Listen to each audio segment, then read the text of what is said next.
So, Assalamu alaikum and good evening, everyone. Thank you all for taking the time to share space with us tonight. We have a great discussion, inshallah, planned for everyone. But before we get into that, I do want to start by opening with a small dua and a land acknowledgement and just some not ground rules, but just some technical oversight and details. So I'll begin with that. So, Bismillahir Rahmanir Rahim. Alhamdulillah Rabbil Alameen. Ar-Rahman Ar-Rahim. Maliki Yawm Ad-Din. Iyaka na'budu wa iyaka nasta'een. Ihdina as-sirata al-mustaqim. Sirata alladhina an'amta alayhim. Ghayri al-maghdubi alayhim wa lad-dallin. May our conversations tonight be guided by the mercy of the Almighty, and may any errors we make know that they are from us and us alone, and may anything that's good that comes out of this be shared and spread broadly. I also want to take the time to acknowledge that I'm sharing space with you all right now from Toronto, which in Mohawk, also known as Toronto, where in Mohawk means where the trees are standing on water. It's land covered under Treaty 13. This is the traditional territories of many First Nations people, including the Mississaugas of the Credit, the Anishinaabe, the Chippewa, the Haudenosaunee, and the Wendat people. It's also land that is part of the Dish with One Spoon Treaty, a treaty made between the Anishinaabe, the Mississauga, and the Haudenosaunee, where nations entered into agreement to protect and responsibly care for the land, its resources, in harmony together. As a daughter of immigrants to this land who came from the Caribbean and also Asia, I recognize my own responsibility in relationship to this land and commit to truth and reconciliation in thought and action. I also want to take a moment to acknowledge and recognize the lives of 6 individuals that have been lost in the last 2 weeks at the hands of police violence that we know is an extension of colonialism.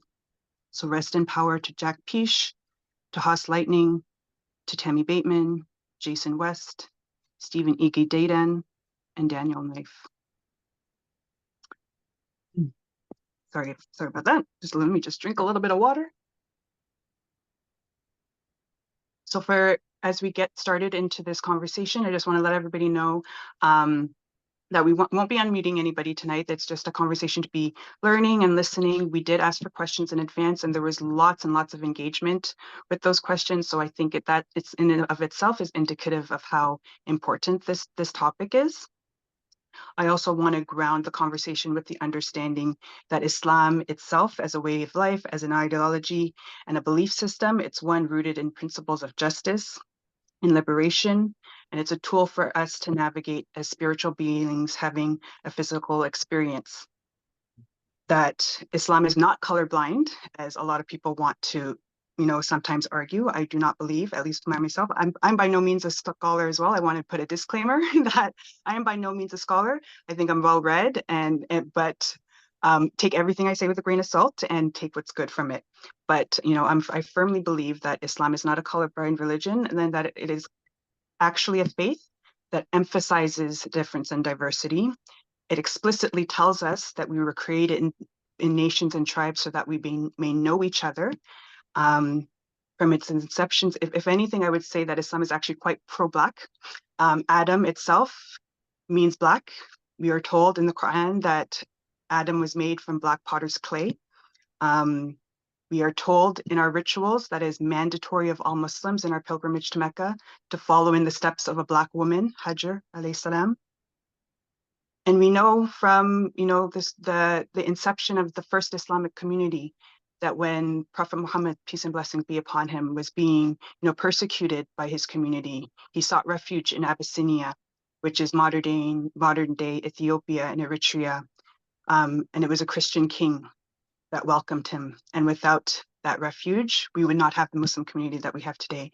So I think these are great lessons in community building, in solidarity, and in justice and liberation that I think we always want to keep at the forefront when we think about anti-Blackness in Islam, that it comes from Muslims and it comes from people, it comes from humans, and it comes from colorism and bias, I'm sure, is a thing that has existed throughout time, but it's really the context and history of colonialism and chattel slavery that sort of exploited these ideas of race-based difference in the development of racial capitalism, and this is the dominant growth system in which we exist today. So that's the context that we're living in today. And, that's a whole, discourse that we could get into. And again, I'm by no means a scholar, but we will be like putting together a resource list so that you could delve a little bit deeper into these topics and this context and this history that we will distribute at the end of the session. But for the purposes of today and the focus of today's discussion and panel, we really wanted to focus on the lived experiences and how anti-Blackness impacts our communities.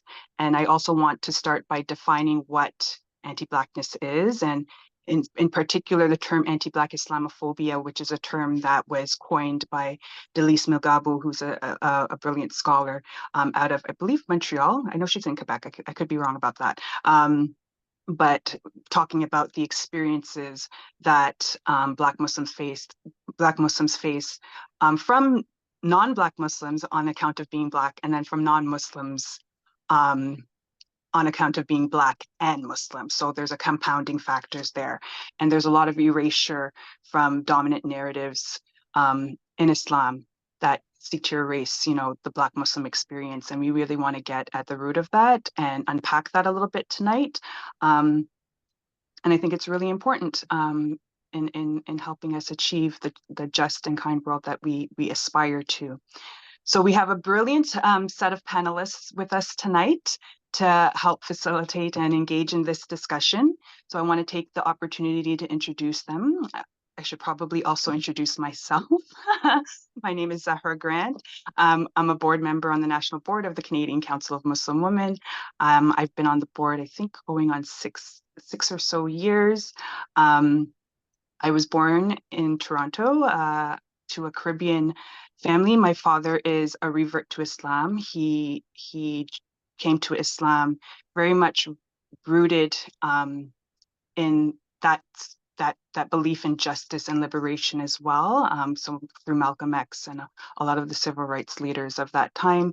And even for me, a lot of my approach to Islam is really connected to that understanding of justice and liberation, and that being an incumbent commandment to us as Muslims. So yeah, that's who I am, and I'm going to go ahead and ask each of our panelists to introduce themselves, describe yourself in any which way you choose, your work, and why the topic tonight is something that's important and resonates with you. So Ty, I'm going to start with you just because I see you first. Jazakallah khair, Zahra. Thank you so much for opening up the space and for facilitating all of this. I usually go by Thai. It's just like easier. But yeah, assalamu alaikum, Ujai, bonjour, hello, Anine, all of the beautiful greetings. I'm also coming to each of you from Toronto, Treaty 13, Dish with One Spoon territory. Quick introduction to me. I'm Sudanese, came to Canada when I was a refugee at 11. My central focus is really always healing justice, specifically trauma related, and social justice. So all things that relate to our own collective liberation. And so you'll find that in everything I do. It's usually rooted in both or all of those. And in terms of why this conversation is so important, I think of the younger version of me and how much she would have benefited from having this honest conversation. And so can't go back in time, but I can at least be a part of offering that to those who are younger and those who are still struggling and those who are still trying to unpack how to navigate through all of it, because it is quite harmful and it is costing lives. So I'm just happy to be in conversation today. Thank you, Thais. And Hanan, how about you? Go ahead. Hello, everyone. Assalamu alaikum. My name is Hanan Mahmoud. I go by she, her pronouns. This is Aya, my cat. She likes to speak sometimes, so she's here, hopefully going to understand her place, that she's not a black cat. But I am coming to you from the Treaty of Mississauga, the accredited First Nations, the Haudenosaunee Confederacy, and the Huron-Wendat and the Wendat Nations. I've recently moved here. I'm from Treaty 6 originally, which is known or called Edmonton, Alberta.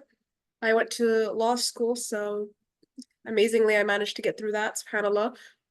So that was on unceded land, and I learned what that means, which means till today, there is still land that has not been signed by treaty, which means that where the school I went to was on land that was not theirs by Canadian law. And so I try to always remember this because I'm someone who doesn't consider herself as a settler, subhanAllah. My parents fled Somalia, which was having a civil war, and also dealing with infiltration from Western, whatever the heck we want to call it. And we were welcomed here. And I'm privileged enough to have been welcomed. And I currently work at OFIC, which is the Ontario Friendship Federation of Indigenous Friendship Centers. So I work to support 31 friendship centers in Ontario. And I always tell people they want to see UNDRIP, which is the UN Declaration for Indigenous Peoples' Rights, go to a friendship center because that's where it's happening. And I'm very privileged to work there, coming from a career in criminal defense, trying to bust our people out. I recognize that their policy and law, or so-called law, is really what I can do to stop the immediate detention of people, and I'm going to do my best to do that. I am excited for today's conversation, mostly because I agree with what Ty said. I received a really sweet message today from someone that I knew 5 years ago, like the last time I saw her was like 5 years ago even, and she was an undergraduate student that was coming from Kenya, and she's Black and identifying as Black as well. And the first time I ever met her, I welcomed her to like the self-love event that we were doing for Black History Month. And at the time, I wasn't even thinking about how serious it was. I was just like, we're just braiding hair and like vibing as friends. You should join us. And she sent me the sweetest message today saying that she still thinks of that event to this day. And it makes me feel that I need to always acknowledge and try to acknowledge the Black women around me, because whether folks know it or not, it does leave an impact, and keep those interactions always healthy. So hopefully the conversation today, even if it does stir some feelings for some folks, because we're going to be honest, because we're Black women, duh. I hope that folks are more likely to hear what we're saying instead of react to what we're saying. So those are my thoughts.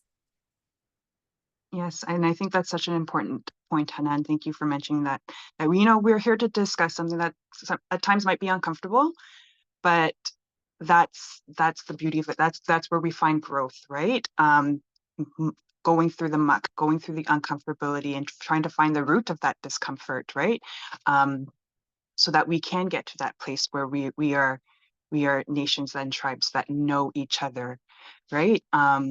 And even similar to that, there's a great statement of Audre Lorde that I love, who's like a mama to me in terms of ideology and understanding of race and womanhood, where she says, in order to come together, we must recognize each other. And I think that's very much the same sort of sentiment that's being conveyed, that that's what we're here for. Like, this is part of the work. This is part of our journey. We're not here to be siloed and stay in our communities or to be this one unified monolith. We're here to be diverse. We're here to have different expressions. Islam is very open and clear about like cultural difference and how that is part and parcel of Islam, right?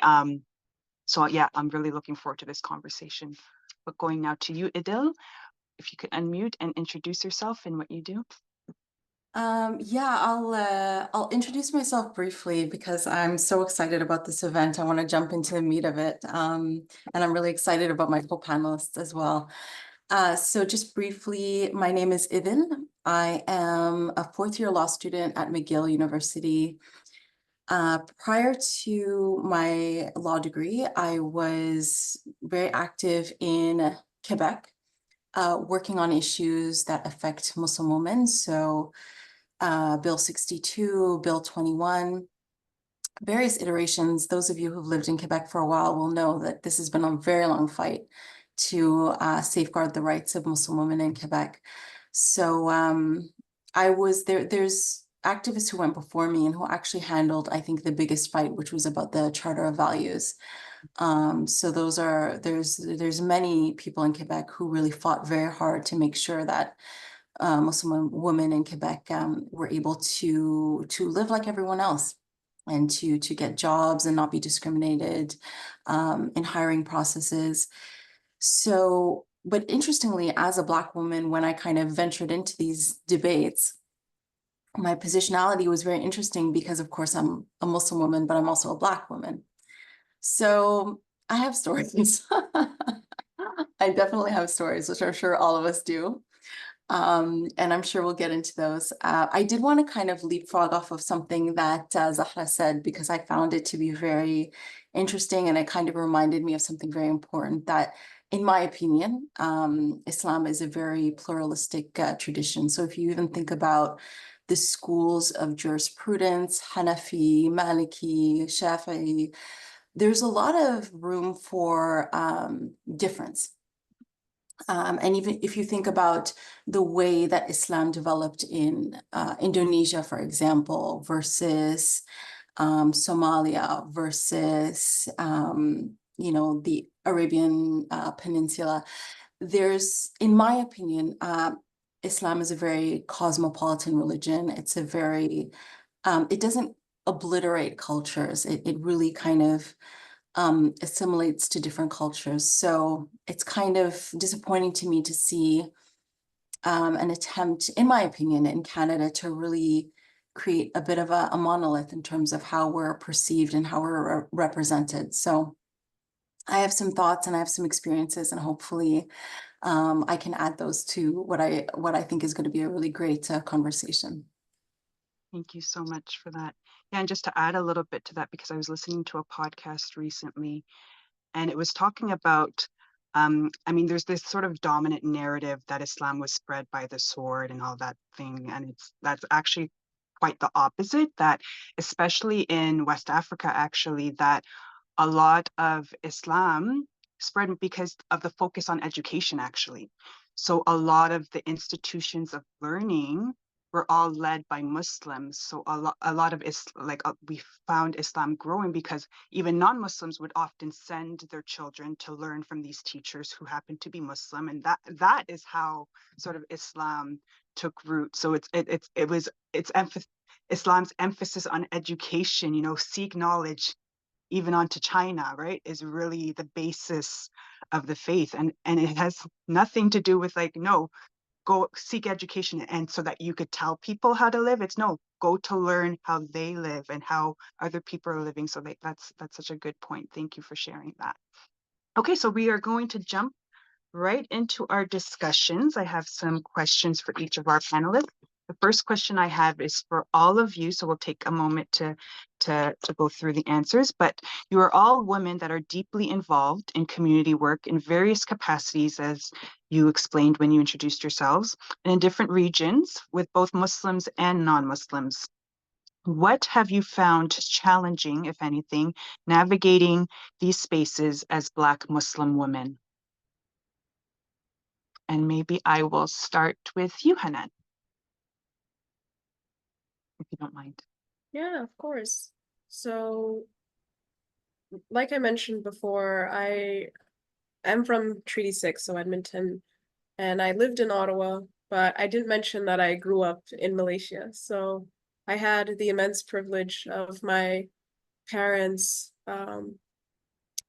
love and them identifying and noticing how Black Muslim youth were growing up in Alberta, what type of representation they had, what they didn't have. And so that concern really, like you talk about helicopter parents, my parents were like my best friends. They still are to this day. And that care identified what we need to grow up loving ourselves, but also how to love our community. And I say privileged because Malaysia, as folks probably know, is a predominantly Islamic country. They go by Sharia law. They also have Buddhists and Hindus and Christians all living in the same country. And it was my first time being able to hear the adhan louder than church bells, and church bells being silent on Fridays. And realizing that there's a give and take with wherever you live. And so when I went back to Alberta, I was privileged enough to go to undergraduate school, University of Alberta, but in the boonies in Camrose, Alberta. So this is like senior retirement town, one Starbucks, one, even though we're boycotting, and one superstore for like miles. Like the next one is like 2 hours away. And so seeing the other only hijabis be Mennonites really shocked me. Not seeing Black people shocked me because I grew up again always seeing other types of people in Malaysia, and then all of a sudden now I'm seeing one type of demographic, white. And this was really jarring because now I'm learning and understanding theory of police brutality, but in a multicultural country, to police brutality, no, because of race. And I always knew I wanted to go into criminal defense because I understood that people going to jail is not going to help. It's just going to make situations worse. That was just how my brain worked as a kid. But now it was, oh no, even if it makes things worse, there's people going to jail because of how they look.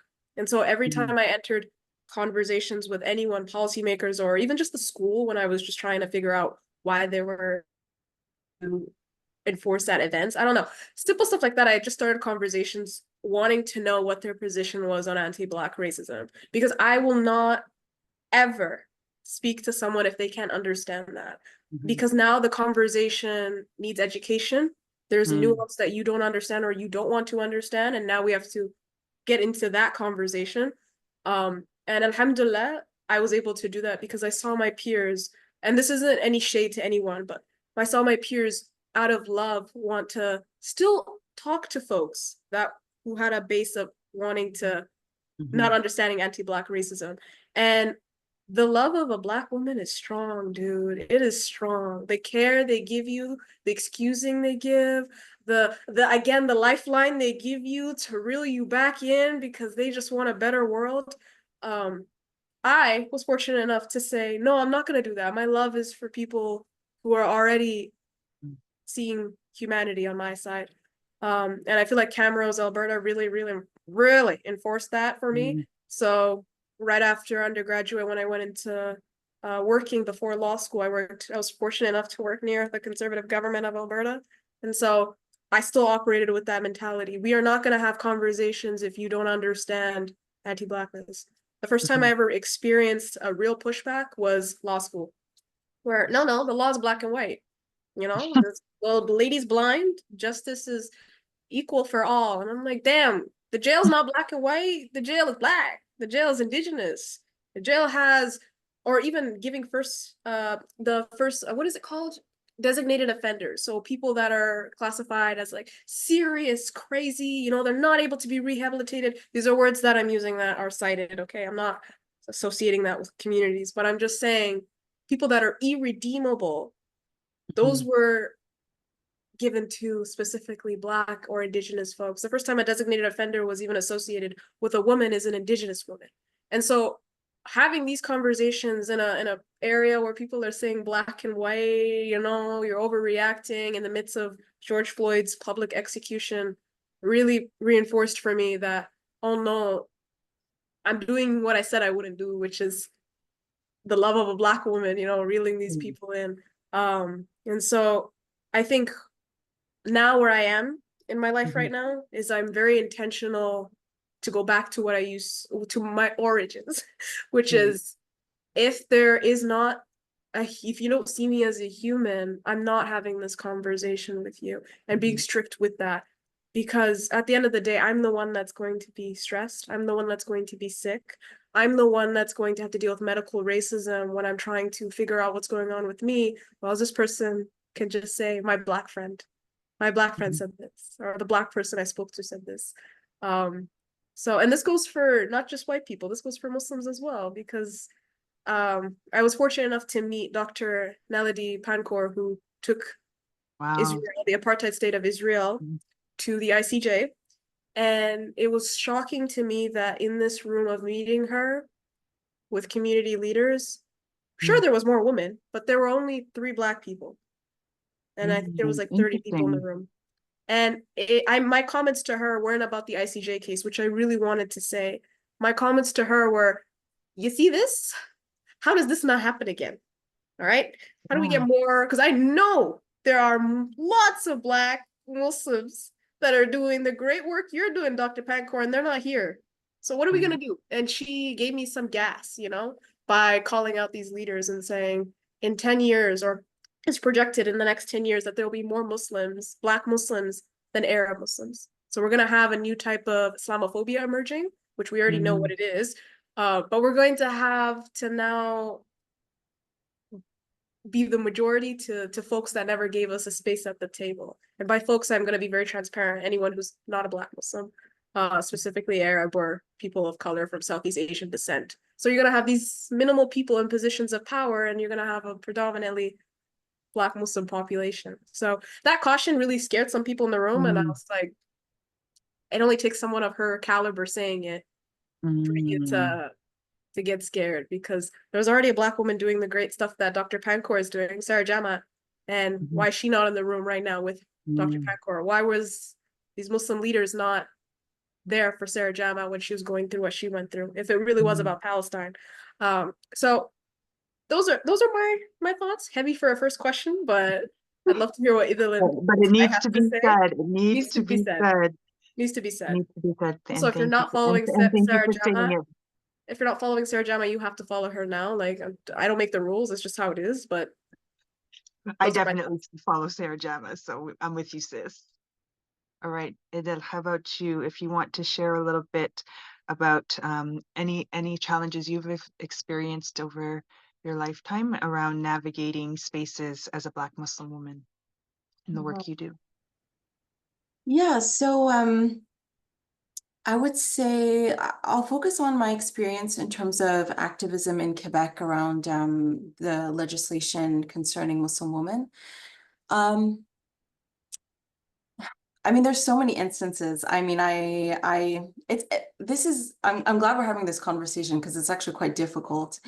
And it's actually a little bit embarrassing. I don't know, in a way, I have this feeling within myself of wanting to cover for our community. I know. You know, wanting this not to be the case, you know, like wishing it was different, wishing it was better.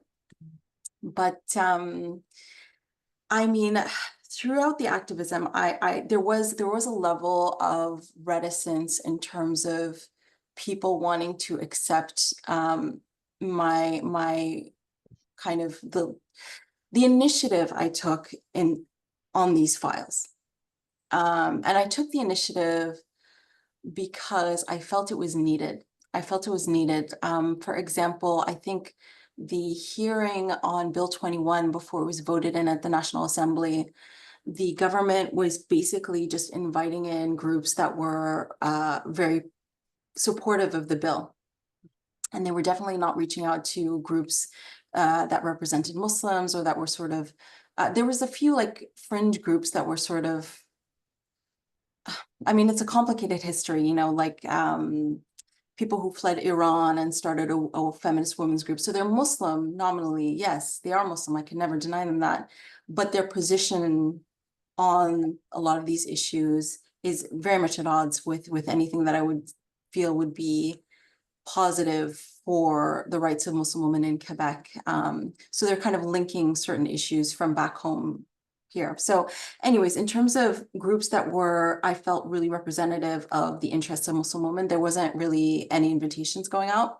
So I kind of created this secret operation, and I went to the head of the biggest women's group in Quebec.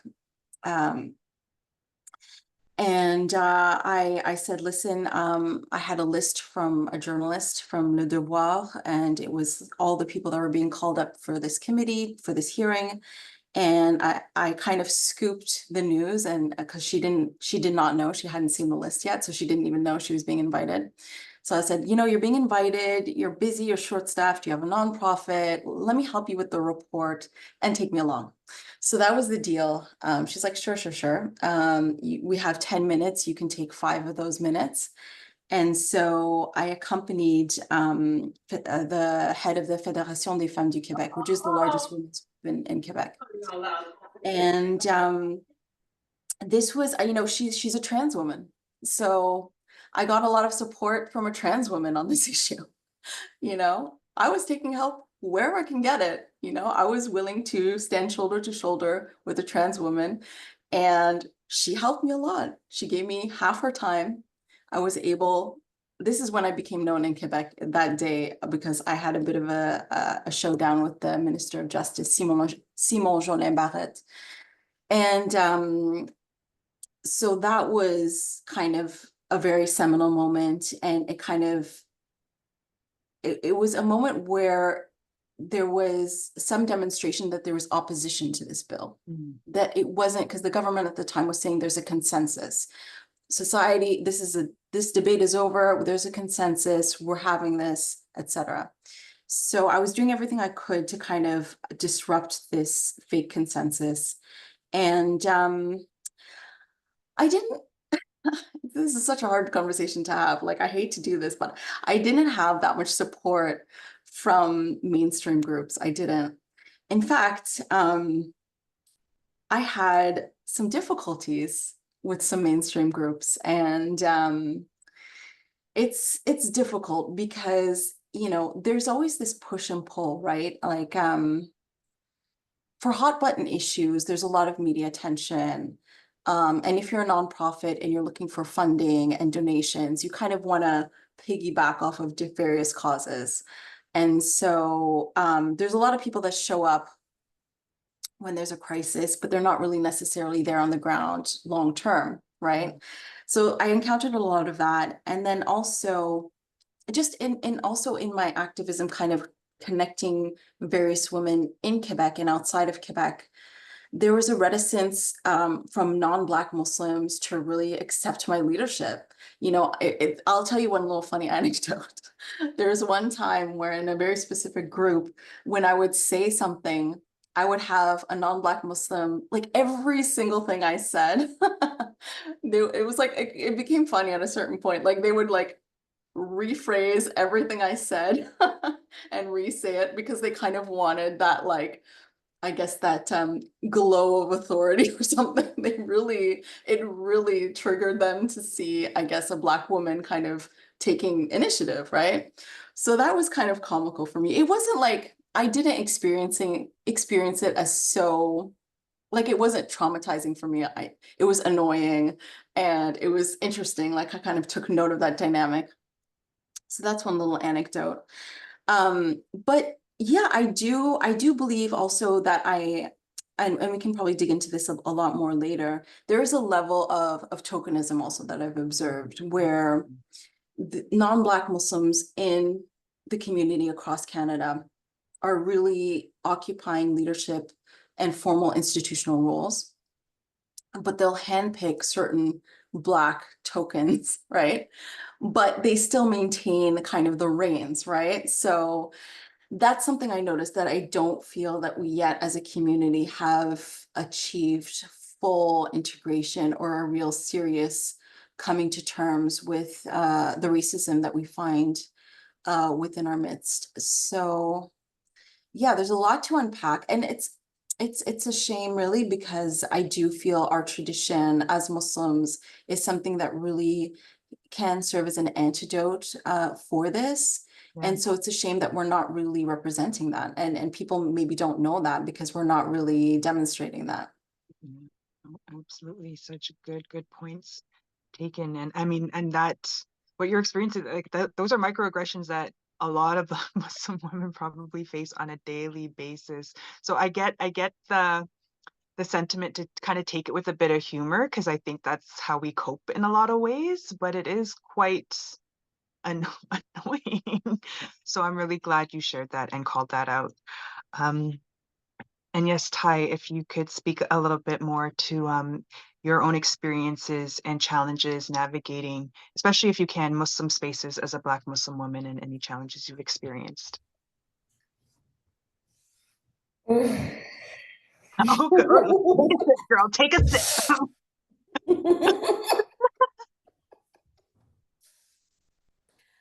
I was I'm like, there's so much to say just on this one question alone, but I'm gonna rein it in. And I'm gonna center my like social justice activism work. And I'll even narrow it more, Palestine, Please, yeah. right?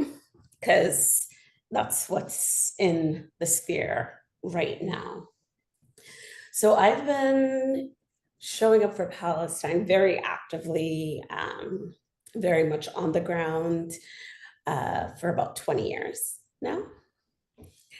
And one of the biggest challenges is showing up consistently in spaces where you have to deal with anti-Black racism from the very same people that you're there to stand up for. It is exhausting. It has caused me to step out of spaces. I've lost jobs, I've lost different stuff for my amplification. And especially in the early days, there was no community saying, hey, let's go send emails and yell at this place for firing you because you were pro-Palestinian, da da da da da. Mm-hmm. And so when Hanan was talking about like that love of a Black woman, for me, it's just like my love of my ummah supersedes all the ugly noise of the anti-Black racism that's within individuals and within communities. Does it make it any easier? No. But for me, social justice is a spiritual activity. It's a form of worship for me, really. Like it's active worship. Like this is, I'm here for my deen, I'm here for my ummah, I'm here because we're told, like, we're going to be asked, like, where were you when I was oppressed? Where were you when I was hungry? Where were you when wrongs were happening? And so that's always in the back of my mind when I'm navigating in these spaces and dealing with the onslaught.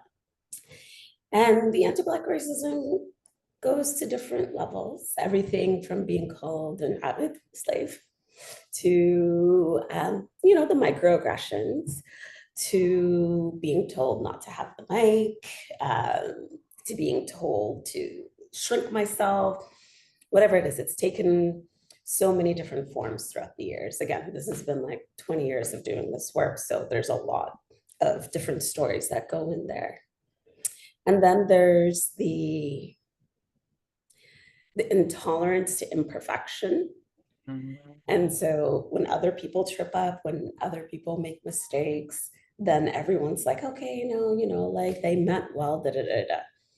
But as a Black woman, in Muslim spaces and Arab spaces, if you make a mistake, it's like the mob comes out, right? And it's like you're completely written off. And I've seen so many folks be scorched, and I've had that happen to me within certain circles where I'm like, okay, but I believe in collective liberation. So that means I'm going to stand up for like anyone who's oppressed anywhere.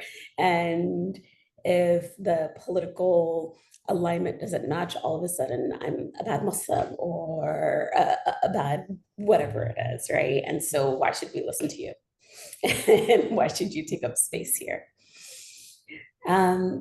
And one of the other things, and this is something more that I've really observed, is the internalized anti-Black racism that goes on, especially even in those spaces where folks tend to Arabize themselves even more so that they can maintain their place within those systems and give the perpetrators of anti-Black racism an out, right? Well, I'm not racist, said X, Y, Z. Well, I'm like, well, they're also dealing with their own internalized anti-Black racism for safety and security, because this place is not safe and secure. And they know if they actually say anything and speak their truth, they are going to be removed and they will no longer be safe. So let's not do that. And then we have, and I love you so much, Ida, for mentioning this, the tokenism with social justice spaces again. We're talking about using the Malcolm X quotes. We're talking about, oh, South Africa's the ICJ, da da da da da.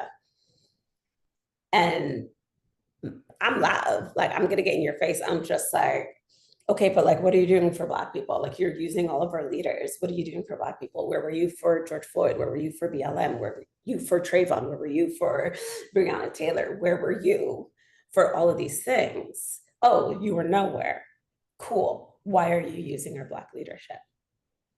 Right. That tokenizing, that co-opting, and then even using all that happened in South Africa during apartheid and Nelson Mandela as like their examples, like as their point of comparisons. And meanwhile, you don't know anything that's going on with what's happening in South Africa. You don't know the high rate of orphans. You don't know the high rate of HIV. You don't know the high rate of poverty. You haven't even spoken to those things. All you said was, yay, South Africa, thank you for showing up for us. And that was it. Yeah. Right? And so it takes so much extra labor to navigate in those spaces. And you really have to be rooted in yourself and remember the why behind what you're doing, because they do make it so much more challenging to be in those spaces because of their own isms that they've internalized that they throw at you. And even when we talk about police brutality, it literally hasn't been up until October 7th that Arabs even would acknowledge that police brutality was a thing, that the system was not for us because they were in their model minority bubble, right? And now that bubble's kind of popped. And now they're seeing the shit we've been saying for hundreds of years because now it's impacting them, because now it's affecting them. And then even with that, what we see is a piggybacking off of all of the other work that's already been done without actually doing anything for the people who provided them with all those resources, provided them with all those educations, provided them with frameworkings, tools, and ways to create policies to push back. Yeah. And yeah, I see the hush you wrote in the chat. We also see it on what gets prioritized and what doesn't get prioritized, what circulates, what doesn't circulate. Sudan, for the most part, is either completely erased or at best is a footnote. And yet we're talking about millions of Black lives, right? Millions. Yep. So I'll leave it at that because again, I could go on and on and on. I know, and it's amazing how much we've gotten even off of that first question. I'm gonna have to do some shaving on my questions in respect of people's time, but that just goes to show how needed this discussion is. And I hope everybody who's joined us today is benefiting from that. But just to piggyback on Ty's last point on this sort of like internationalism, I want to come back to you, Hanan, because you have, as you said, lived in many different places. You've lived in Malaysia, you've lived in Edmonton, you're now in Toronto. I'm curious as to what your observations in terms of the various regions, how anti-Blackness shows up, if you've made any observations around that, because around similarities, differences, because I know in different regions it can show up differently, and I was just curious as to what your observations on that have been. And Malaysia being also Muslim dominant might be an additional sort of layer to unpack as well. Of course. So I do have to like preface by saying that I'm just one Black person. Yes, my experience is not what any other person has experienced. I am Hanan, so just want to say that. But I guess I can start with Malaysia because Malaysia really threw me off guard. It was the first place where I ever was asked if I was a refugee by law enforcement. So in Malaysia, even though they do open up their borders, you know, low key to accept people during the Arab Spring, they're very open with things like that. They even have on their passports, this passport's not valid in an apartheid regime, Israel. So they are forward thinking, but when it came to refugees from African nations, this is where the issue I noticed started. So when I was questioned about my nationhood, I recognized immediately that it was either incarceration and being kicked out. Like I saw it as fear. And I was forced to carry my passport around until laws came into place where you could carry a student ID. But even then, if you were a student, it doesn't say what nation you're from. And I learned quickly by saying the word Canada made handcuffs disappear, for instance. And it scared me because I thought, if I'm someone who wants to go into international law and I go to other countries, are they immediately going to associate me with people who are refugees? And am I now going to be seeing, if I do international work, refugees as a negative? Am I going to start thinking of borders in a scary way? Mind you, I'm 16 years old, around that age, trying to figure this out. But I should be worried about, my grades and trying to figure out how I can make these dreams happen. But I was too busy thinking about the Ummah, right? And Alhamdulillah, I went to a really diverse school. There were lots of Black youth there from different countries. And so we bonded over this and we tried talking to administration about this. And so our school started having discussions about how we can teach Islam, but not just using Bilal. Like, how do we have Black instructors, for instance? And so that was the first time I learned that you don't have to just change the content. You have to change who is teaching the content. And not just Black people, but Black refugees, give them jobs. And so seeing that tangible change in an Islamic school, I thought, okay, that's just hopefully the only brush of anti-Black racism I have to see, And then I go to Camrose and I'm thinking, oh my God, they, first of all, don't even see me as Muslim. They see me as Black, all right? Because there are Mennonites around. They see the headscarf, they're thinking, Mennonite, but why are you Black in here? That was the reaction. I noticed I had more questions about my Blackness than I did about Islam. And I only realized when I spoke about extreme Islamophobia that happened to Arab youth that were at the school, because they were white passing, but when it came to Islamic issues, the MSA can organize, right? And so we organized for those specific issues. And then I'm telling them, hey, brothers and sisters, a gun was pulled on a Black Muslim youth in the community. And we have this Yemenis family who just immigrated as well. So there's that issue as well. How can we prioritize helping these communities? And I noticed that, no shade, again, to the youth, but the Yemenis refugee family was more higher on the agenda than the student, because it became about the student has university supports. What supports are there for Black youth in Camrose? What are you talking about?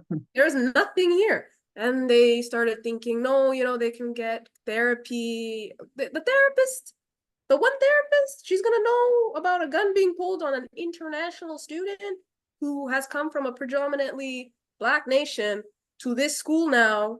She's going to be able to understand those layers, So I was now thinking, oh my God, we were here rah for you guys for these issues, which, by the way, already affect me on a crazy level. Like, I'm already dealing with food insecurity as a student, borderline poverty. But now, because it's race, it's different. So now I'm thinking, okay, I got to get out of the MSA because I'm getting stressed out. Okay, I'm getting stressed out. Nobody cares about me. Let me go take care of myself and figure out how to get this student into Edmonton to see a Black therapist. Let me do that. And alhamdulillah, that was my first time realizing that when you are in positions of power, if you give up one thing, it's done. They're going to always hold that one thing against you. And the one thing that I compromised to this day that I still regret was agreeing to a policy proposal that was for mental health supports and saying that, okay, we're not going to include sexual assault supports for Black youth, because the priority here was for immigrants that were coming, like international students, for instance. And it really gutted me, because the next year we saw absolutely horrific rates of students that were being sexually assaulted that were Black. And here I was trying now to bring it again, and I'm being told, well, you understood and conceded at this meeting, didn't you?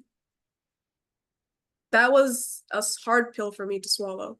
And alhamdulillah, I swallowed that pill, because after that, once I started, because I continued being in student advocacy, tragically, by being on the board of governors at the University of Ottawa. And I think everyone is familiar with U Ottawa wanting to say the N-word, and professors saying that, and somehow now it's an issue in Quebec. I don't know how freedom of expression got twisted like that, but because of that experience that I had, I was like, I'm not compromising on this. There's no ifs, ands, or buts. And the love of a Black woman, right? We always try to contextualize someone's life experience and see where they came from at any cost. And I told myself, I'm not doing that. Absolutely not. This is the bare minimum. I'm not doing this weird dance. And I put 10 toes down and I kept pushing. The only time where I actually started feeling actually scared was when I moved here to Toronto. So like anti-Black racism in Alberta it's always physical. It's in your face, like someone pulling a gun on you, you know, the hate crimes that were against Black women in Edmonton. There was like 50 attacks in like the span of 8 months, my family members included. And so the organizing that we tried to do was specific, right? So we go to a mosque, try to organize, being told more policing is the option. We're thinking, you know how many Black women they carded? Why would we go to the police for this? You forgot 9/11? How do you forget 9/11? You know, like, how are you doing this? Surveillance is something that we should be already educated on. And so when I moved here to Toronto, I noticed immediately that it was more financial, the anti-Black racism. It's more financial. They come for your job. They come for where you live. The issues become about, like, even when police stop you here, it's always about license and registration or ticketing. It's less immediate. And in my opinion, from what I've experienced, I haven't had a gun pulled on me, right? So I'm not as fearful for like my physical safety. It's my livelihood. And an example that I can give is it's not a shock that a lot of articling students and law students experienced blatant racism, just period, blatant racism, anti-Black racism specifically. And when the issue of Palestine came up, like I grew up literally in a country that doesn't have it on their, you know, they don't have it on the passport. So this is nothing to me. Like, this is an issue that you should be 10 toes down on. But it was the first time where I saw my livelihood being threatened. And I was very fortunate enough to find community, Muslims to help me, Muslim lawyers to help me. But I need to be very clear with what community they're from. They're from the LGBTQ plus community. They're Shia. These are communities that have long historically been ostracized and not given space. And the love and support that I received from those specific lawyers when other Muslim lawyers who wear hijab are present during the anti-Black racism terrified me. Absolutely terrified me. So I recognized immediately, and some of the board members, because I'm going to be transparent, I'm on the Canadian Council of Muslim Women's board, and some of my fellow board members knew I was struggling. Like, all of us who are aware, Hanan is Hanan is gone because she's probably trying to find a place to live. And I realized quickly why CCMW was a community that I wanted to be a part of, because at least those issues were being acknowledged. Like, I didn't have to explain it. But if I go to other events, like the one with Dr. Pankor, I'm being told, oh, I have never met you before. I've never seen you before. I've never heard of your work before. And I'm thinking, forget me. What other Muslim women are here? Yeah. I'm sorry. Like, there's a gender dynamic here too. Like, let's be for real for a second. And then you want to think about Black women while you bring up Black, the delusion is. So I feel like, yeah, Toronto, the anti-Black racism from Muslim communities, I'm going to be very transparent as well, is always like financial, house related. I still fear for my physical safety. I mean, that's always a given. But I think I want to try to end this on a note of how people can be more self-aware. If you are noticing changes in the world, such as the issue of Palestine come up, try to immediately look at the advocacy that your Black community members are doing, because chances are they've been doing it. And try in that moment to at least start to notice what the issues they're dealing with as well, and what those intersections are. Because if you are going and saying the liberal government is not supporting Palestine, this is a one issue for us, at the same time, acknowledge the Black migrant workers, okay, who are having slavery related thesis papers written about by the UN. Try to encourage others to go to those protests, because chances are those protesters are at the Palestinian events too. They're there right next to you. So that's my my ending. That's a great takeaway. I'm really glad you gave that as an actionable item. So thank you for that. Speaking of actionable items, I'm going to come back to actually you, Ty. I was going to go to Idil, but just to connect it, I'm going to go to Ty.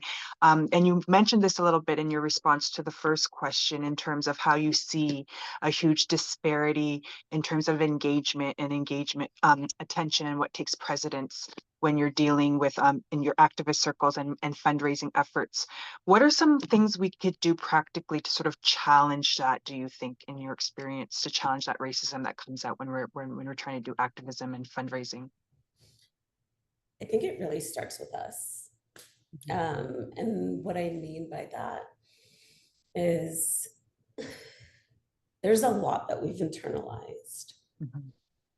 There's a lot of shrinking that we do. There's a lot of excusing that we do. And if we don't stop that, how are we gonna push back on them to stop doing that?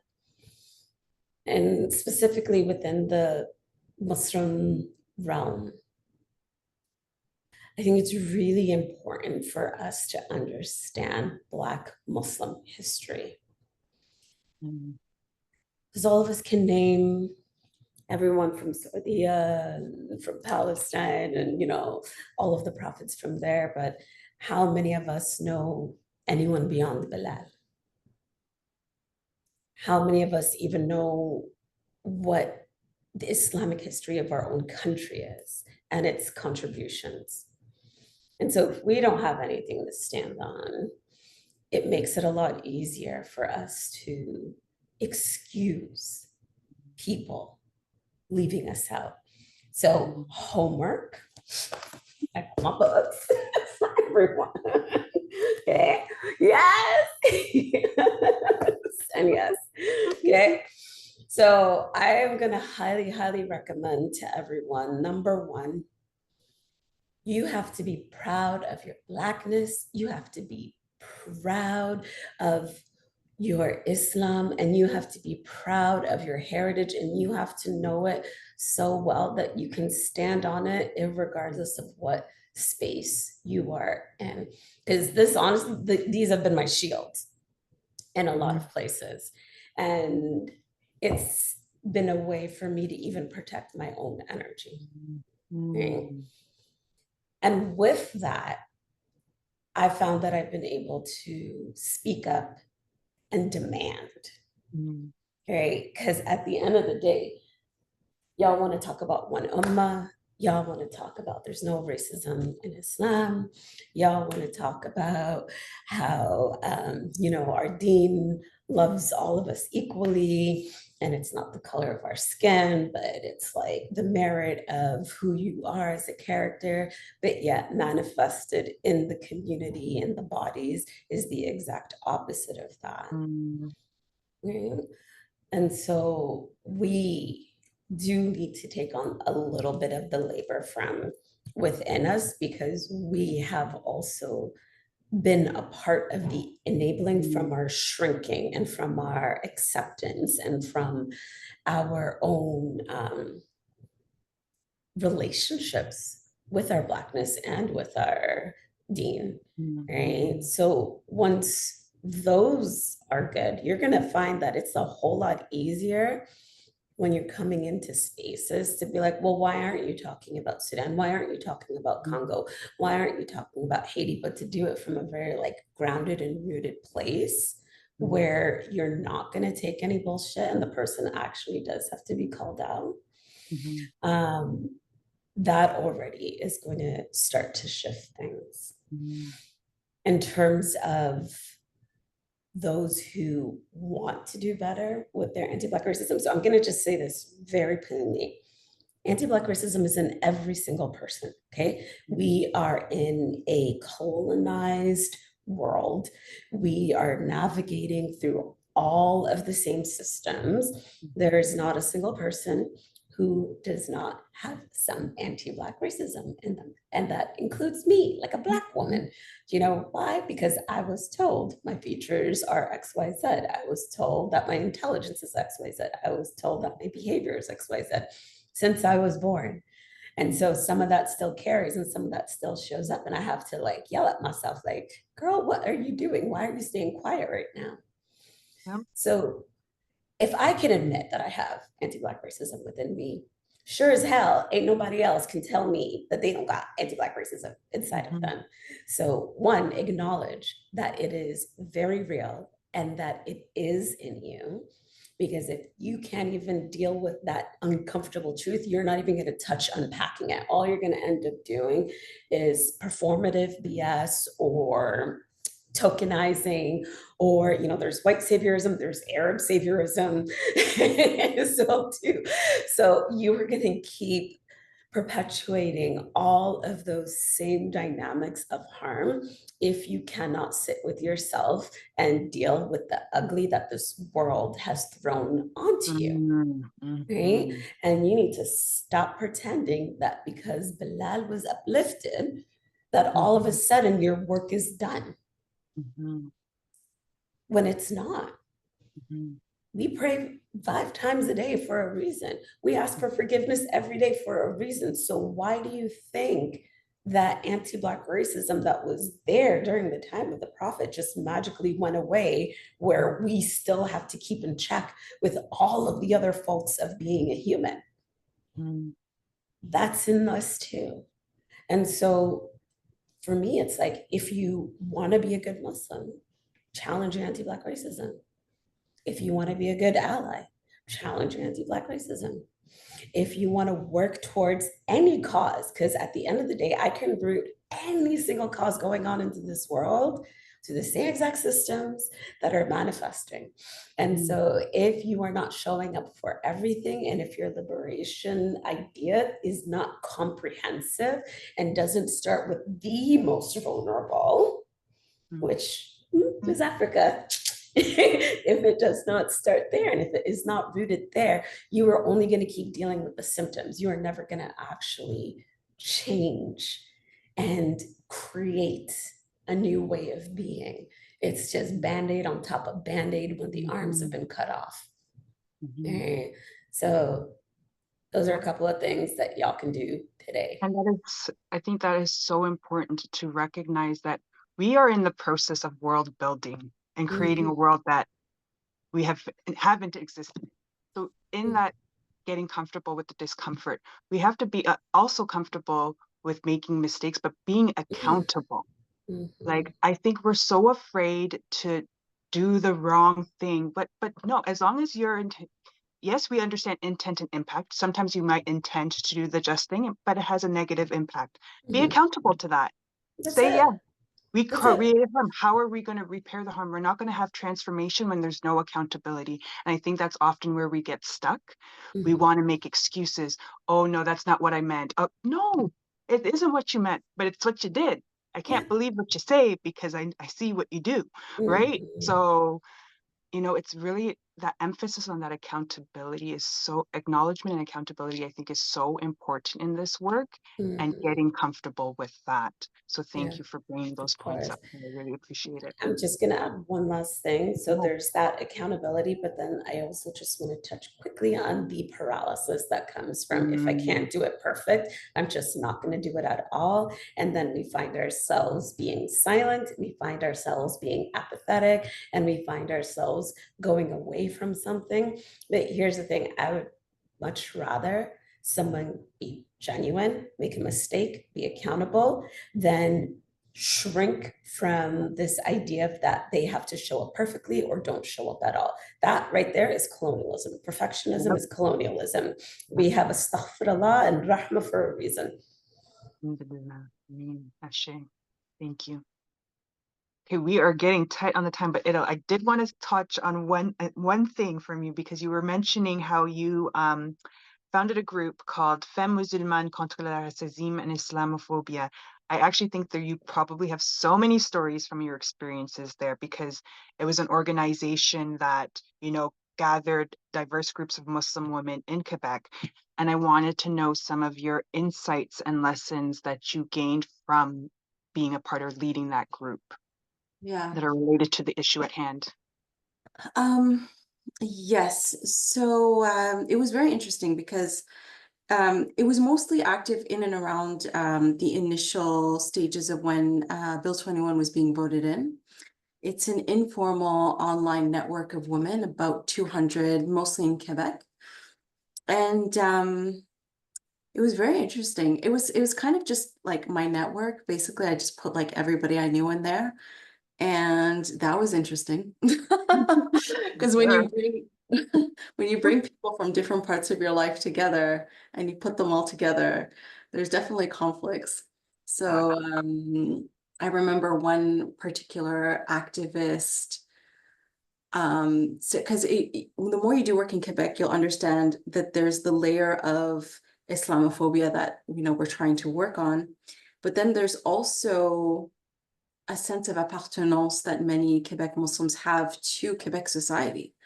So I've been in many meetings where there'll actually be tension between Quebec activists and activists from what they call the rest of Canada. And where they're yelling at them and being like, you don't understand our context, you're imposing your way of doing things on us.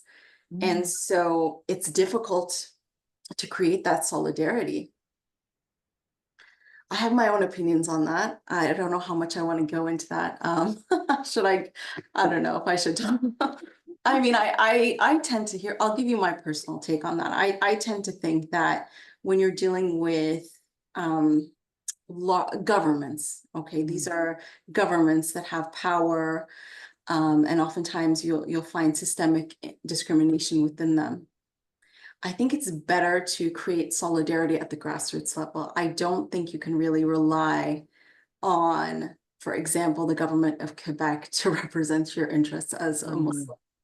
So I think my advice to Quebec activists who are Muslim would be to be in solidarity with Muslims around the country. That would be my guess. Don't throw your eggs in the Quebec basket, I would say. So there's that dynamic that happens. And it's a shame because I do think it kind of detracts from the overall aim, right? When you have these misunderstandings or tensions related to the rest of Canada and Quebec, it's almost like importing, because this is a tension that exists on the governmental level. So it's almost like importing something that's kind of a political issue into the grassroots. So I don't necessarily think that that's helpful. And yeah, just in terms of, the topic of our discussion, just anti-Black racism, I kind of, and I can be critiqued for this potentially, but I kind of went into it in a very colorblind way. That was my strategy. That was my strategy because I knew there was a lot of racist people. I was aware of this.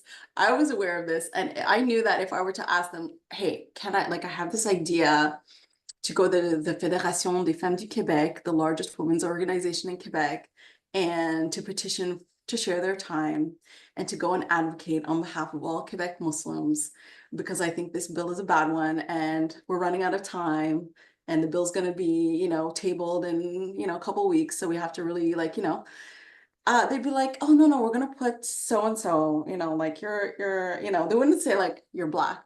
They wouldn't say that to my face, but I realize that there's this element, and I don't think it's I'm not going to paint all non-Muslim or non-Black Muslims in Canada with the same brush, because there's also a lot of anti-racists in non-Black Muslim communities in Canada. And I've encountered them, especially in the province where I grew up in Winnipeg, in Manitoba. So, but I know that that element is there.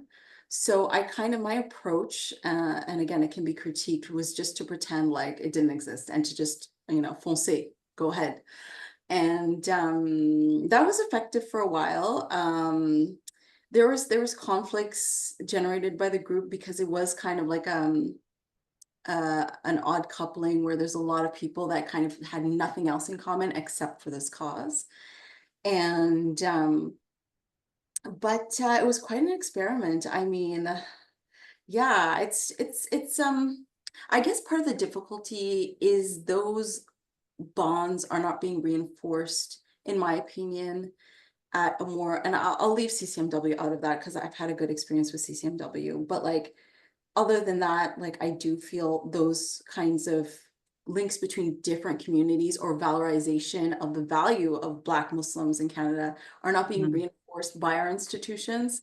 So it's harder at the grassroots if that's not already, those bonds are not already being fostered. So I don't know if I really made any headway in terms of diminishing that. Actually, one interesting thing is that because my activism, except for the media, I became like a bit of a media darling. So the media was always calling me, and I'm sure there's many institutions that did not appreciate that, you know, for work that they were doing, you know, legal cases that they were helming for the media to be calling me to talk about it. So I'm sure in private discussions they didn't really appreciate that. But anyways, but it did, my being kind of sidelined and kind of, you know, my activism kind of being ignored by Muslim institutions actually kind of made me more well known because I was being I wasn't kind of integrated into any pre-existing Muslim institutions. I was kind of being ignored. And so because I wasn't being kind of integrated or kind of entering that pipeline of like, okay, I'm an activist, I'm really passionate about these issues. What are the institutions that we have that can kind of facilitate this work? Where can I get funding? Where can I be supported? And none of that was being offered to me. So I was kind of alone. And so because of that, I was kind of like available to be, you know, courted by the media and all that. It's not necessarily that I wanted this recognition, but because I wasn't operating within any kind of official capacity, where those media requests would be going through an institution where I very much wanted to initially. So I was kind of like winging it on my own and trying to push forward on my own. So that was kind of an interesting side effect of this whole thing. I do think it's a shame. I really appreciate the call that Ty made in terms of educating ourselves and how, you know, her book suggestions, because I do feel again that there is this example within our religious tradition. So Osama bin Zaid, who was appointed as a general by the Prophet ﷺ. So Black people being put in positions of power, or Bilal being the muazzin, right? So we have that tradition, but we're not really tapping into it. And we should. We should do that because we're representing a very you know, a tradition that can really provide a lot of solutions for what's happening in our times. And yeah, it's I mean, listen, there's also been, I mean, I don't know if I want to add in an example from the United States, but maybe I can just briefly touch on this, is that like, for example, Hamza Yusuf, right? Very well-known speaker in the Muslim community in North America. And there was an incident, I think in 2016 at RAS, where he was trying to minimize police brutality against Black Americans. And he was, you know, saying this in like a public speech. I think it was at a RAS or something. And then I think more recently, his being in favor of a deal between the UAE and Israel, or normalization of relations. So I think sometimes when you don't include Black Muslims into kind of institutions and like there's many positions being taken by officialdom in the Muslim communities of North America that I'm totally against, totally against. Like for example, during the heat of the Gaza war, not calling for a ceasefire publicly, or for example, having relations with certain Zionist groups that I find to be inimical to Muslim interests. And I'm not talking about, you know, chances are most Jewish groups are going to be Zionist. So I'm not necessarily even talking about that, but I'm talking about the groups that go out of their way to harm the interests of Muslim. Now, it bothers me to see photos of our leaders hobnobbing with these groups. And there's no way that there's any positive outcome of that, except for validating them and minimizing the negativity that they spread about Muslims. So I think some of this, like there's a personal angle to this where it bothers me on a personal level. It's annoying.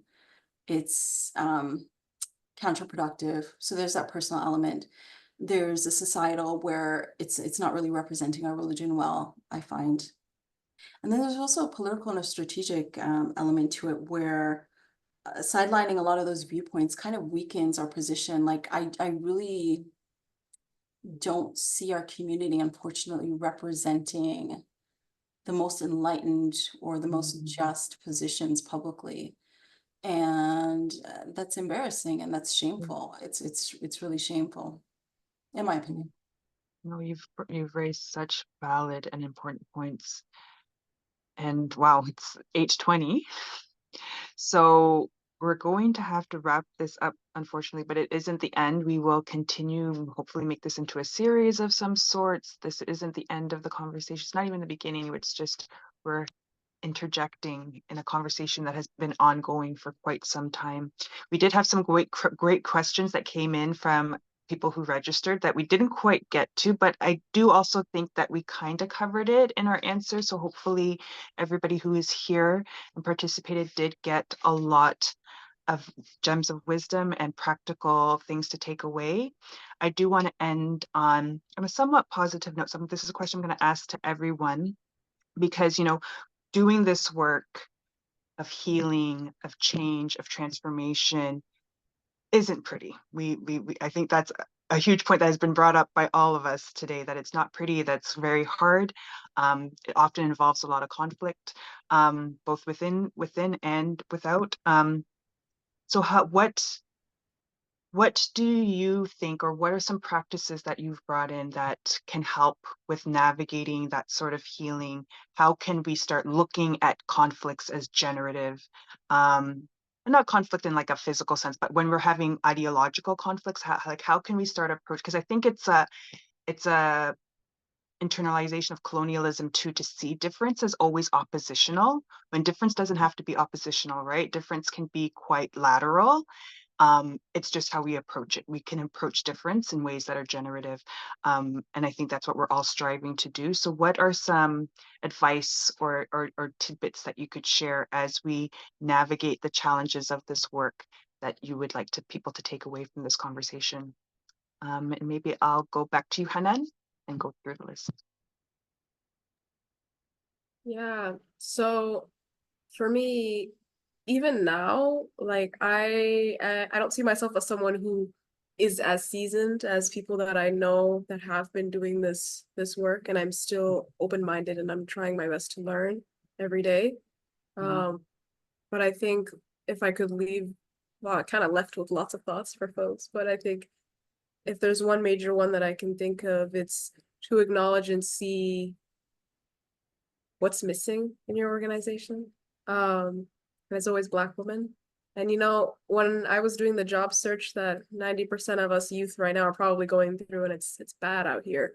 One of the things that really I prioritized was within human rights organizations or activist spaces, if there is not 3 Black women, I don't care if it's like a 5-people organization, if there's not 3 Black women, this is not a space that I can thrive in. Immediately, that's what I say. And I think that has protected me from going into spaces that are centering Islam fighting and, you know, anti-Blackness fighting, because even within anti-Black spaces, as Ty mentioned, you know, even within fighting those issues, there are still conversations about coddling police or being on a police officer's task force when 80% of the time one of them did do something to a Black person, you know, that's on that task force. So I think, yeah, if I as a Black person use that to operate and understand where I feel safe, I hope the folks that do have employees, or I know that CCMW does consultations right now. We're doing an amazing one for employment. I think in those conversations, I urge people to ask people, how many Black people do you have working there? And not just Black people, Black Muslims. Are the Black Muslim women are they being retained at this position, or are they leaving? That's another thing. If I notice people are leaving an organization, not to call out any big named Muslim advocacy organizations, there are Black people leaving your spaces. We see it. We take note of it, and we reach out to them and we say, what's the tea? Even though I don't know this person, we say, what's the tea? And this person tells you everything. Okay, they tell you everything. This is someone you've never spoken to before. Because again, the love of a Black woman, they don't want this to happen to anyone else. And so you might think you can get away with the stuff you do, but we know. We keep We in know tabs. we We keep in tabs. we have a little black book, you know, we all exchange notes. Like Ilo and Ty, you know, if I, you know, have questions about Montreal, I'm going to them because they've seen who moves in a certain way and will want to protect me, and I won't have to question their protection. So yeah, be mindful, be demure, as the kids say now, right? Yeah. So those are my thoughts. And stand on business. All right, and Ty, any final takeaways before we end tonight that you would like to share? Yeah, so I'm gonna sound like a hippie, but that's okay. Honesty and love are always the two things. And I'm not talking about the fluff version. I'm talking about the hard honesty. I'm talking about the one that forces you to really look at yourself, know your capacity, know your limitations, know what is embodied within you that needs work, right? And that's not easy. It's not light work, and it's extremely uncomfortable. And that goes both ways. So for those of us in Black bodies, like being honest, even about how we can show up into spaces and if it's even worth us to go into that space, being honest about why we are there, being honest about why we're being quiet at certain times, being honest about how we are navigating in space. And for non-Blacks, being honest about our own anti-Black racism and being honest about how much we're genuinely invested in dismantling all of that. Because I'll tell you right now, it is not easy. And that's why a lot of people don't want to do it. It is not easy, but it is necessary, right? We don't come from a faith that tells us to take the easy way. We don't come from a faith where everything is just like, right? We come from a faith that was founded on struggle, right? That was founded on oppression and resisting oppression and combating oppression, that called in all of these different people from different levels and social classes to come together as one. And so if you are going to take on the work, just know that it is the legacy of our dean. Right? And so allow that to strengthen you. And with love is hard, right? Love has yes, love has no. And a lot of times we forget about the no. A lot of times we think that it is the loving thing to just like smile things away and not be confrontational when, you know, we're observing one of our colleagues who's Black being exposed to anti-Black racism. That's not love. Right? Love is, hey sis, what do you need? How can I amplify? No, I saw this. No, I'm going to stand up for you. No, I'm not going to allow what's going on there to happen. No, not in my face. That's love. Love is a very big action. And love is a verb. And a lot of times we keep going with the passive version of what love is. And that's not love, that's comfort. Thank you. And Idil, any last comments, nuggets, and takeaways that you would like to share with the group before we end? Yeah, I'm going to recall an event in my life, and hopefully it's a nice little closing analogy. So when I was young, when I was in high school, I used to play the double bass. So it's a huge string instrument, and the reason why I started playing it was because it was a dare. So at the beginning of high school, when we were choosing our instruments, you could choose a flute, you could choose a violin, you could choose a little thing, and my friend saw the huge bass, which is taller than a human. And she's like, you should play that. And I was like, are you daring me? And I was like, okay, I'm gonna play that one. So I was like carrying it back and forth from high school to my home, and it was like taking up half of my bedroom. So my mother was dealing with it. So I was kind of playing the double bass and also playing the piano on the side, and I was taking piano more seriously and kind of coasting along with my double bass playing, and I was in an orchestra. And there was a young man in my high school who was getting much better than me. He was getting much, much better than me because he was very passionate about it. And so towards the end of high school, we had a final concert. I played a piano concerto, and then there was, of course, the orchestral work. And normally, because I had seniority, I would sit, there's like the first chair for each section. So the violinist, there's the first violinist, they're the most skilled for each section. So the violas, the cellos, etc. And so normally I was first chair for the basses. But by this time, he had far outstripped me. He was much better than me. So to honor him and to acknowledge him and to say, this really belongs to you. For our final concert, even though our conductor had appointed me first chair, I switched places with him because he deserved it. And I feel like that was character building for me. And I just want to use that example as that is sometimes what we have to do is you have to sometimes give up your seat. You sometimes have to give up your seat. And I think it's this feeling of scarcity sometimes, which allows anti-Black racism to be entrenched, is that people feel like if they address it, they have to give up their seat. So poignant and so accurate. Thank you so much. And we are literally at our time. So thank you everyone who joined in on the conversation today. Thank you for your attention. Thank you for your questions. For those who are asking about the books, we will be sending out a resource list for your further reading. And there will also be a feedback survey so we could come back and do better and be better.